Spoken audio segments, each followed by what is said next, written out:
Hey, did you catch that new article about Sam Long's cycling tips? The big unit really knows his stuff when it comes to triathlon biking. Oh yeah, I've been following him for a while. He's incredible on the bike. What were his main points?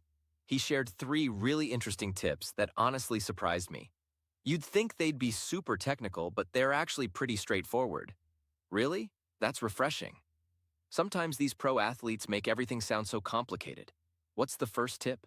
Well, first he emphasizes the importance of maintaining a consistent position on the bike. He says a lot of people waste energy constantly shifting around, when they should be finding their optimal aero position and sticking to it. That makes sense. I catch myself fidgeting all the time during long rides. What else did he share? His second tip is all about pacing. He's big on what he calls even effort distribution. Basically, don't go all out on the hills and burn yourself out early. Keep it steady throughout your ride. I definitely need to work on that. I always get excited on the climbs and pay for it later. What's the third tip? The last one's actually my favorite. He talks about the mental game, says we should treat every training ride like it's race day. Full focus, proper form, no slacking. It's about building those good habits. That's really interesting, kind of like practice how you play in other sports. These tips seem pretty accessible for anyone, right?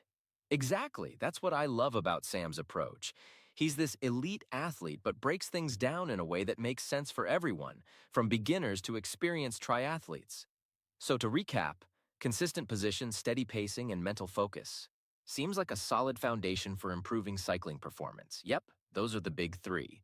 And the best part is you can start implementing them right away, without buying any fancy gear or completely changing your training routine. Thanks for sharing this. I'm heading out for a ride tomorrow. Definitely going to keep these tips in mind, especially that one about consistent positioning.